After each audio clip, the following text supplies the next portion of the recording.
Well, where genetics are? Well, I don't know where they are now, but genetics are about.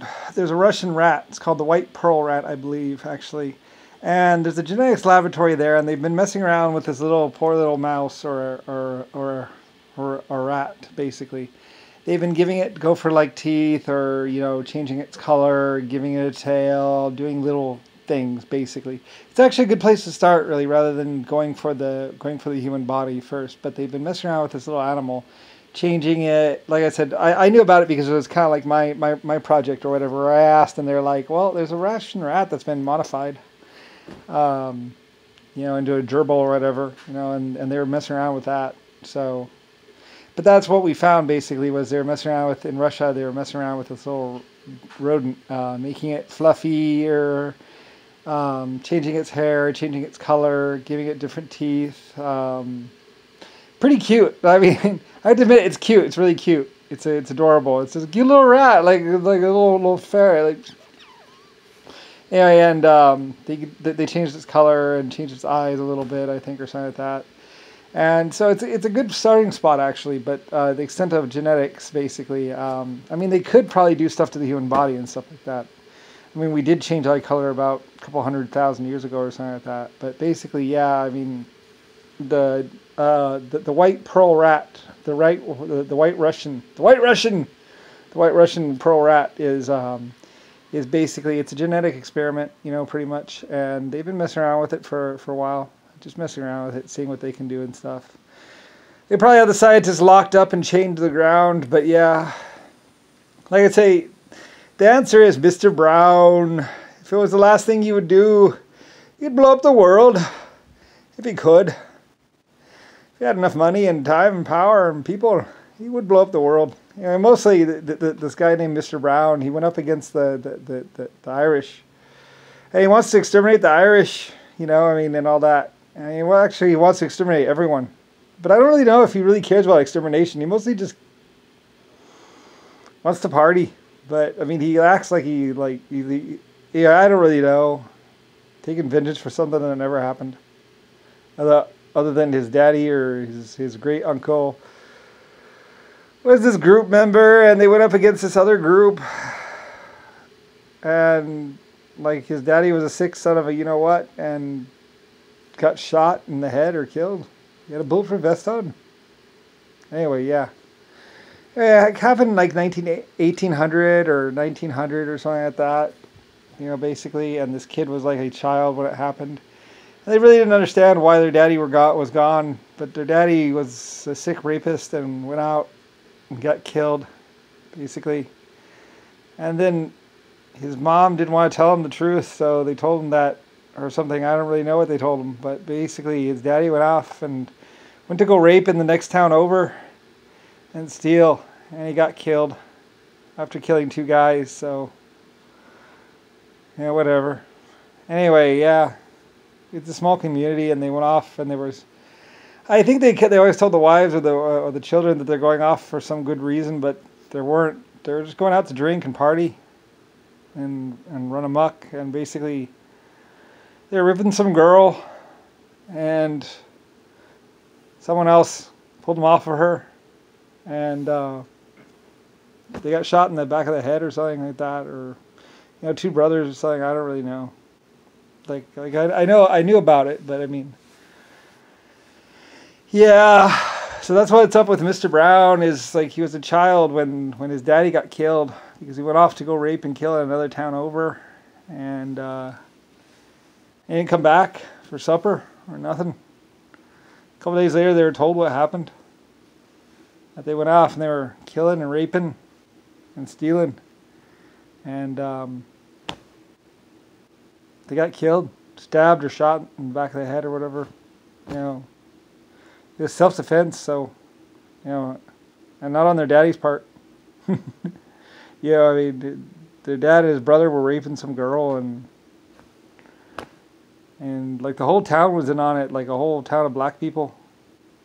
I used to wear red pants or black pants or something like that, and they're off in the next town over there and grabbing women and raping, killing and drinking. They could have been drunk, but basically got killed. Daddy never came home. So, about 140 of them, basically. Anyway, I always said they're all going off for some great cause, but they're just laughing inside because they're just going off to drink and kill and rape and have sex. They didn't want anyone to know about it. Saying that they're going off for money or food, but they would say that they're working in the fields next town over or something, but they weren't. They were just raping and killing. Thought no one would know about it, so. Anyway, yeah.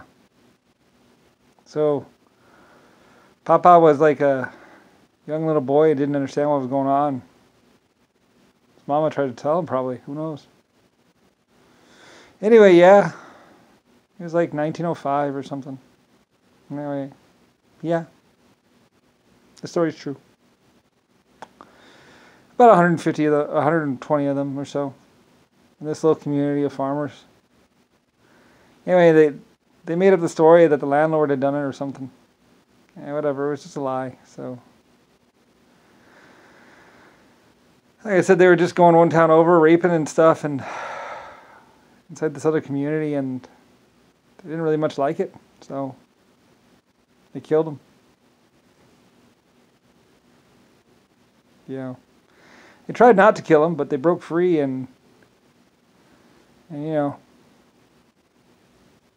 so it got to that point where, it was more trouble than it was worth, so. Anyway, there was 120 of them, so one by one. They didn't really fight to the last man. They gave up and surrendered and everything, but then they went to attack. Didn't get very far. Anyway, what do you know? Yeah, Mr. Brown was a child or something like that, and going around telling the story about how blah blah blah or something, but it was all a lie. You asked him, he was like some great Irish prince or something like that. But it wasn't. Just some guy from a farm.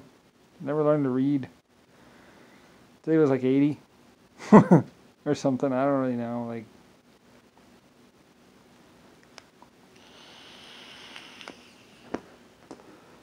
he'd always say when he was a young child, he had big hands and would punch them out. But he didn't. He was a little skinny little guy. Run to the litter, you might say, but not like anyone called him runner or nothing. He was cared about all the same, and just went wrong, like a bad egg. It's sitting in the hen house, looks like it's good, but it's got a little crack in it, and it dies inside. But it ain't dead, it's just sitting there. So then it just begins to smell. The other ones like open up their shell and come out, and little Jeffrey's still in there. I don't mean to be mean, but he caused so much problems and so much death that it's not even funny. And he tried to kill everyone, or at least all the Irish. So, I mean, he was the guy that would reckon Belfast. So, I mean, Anyway, I know. I like to say it with an Irish accent because, like, he went up against the Irishmen.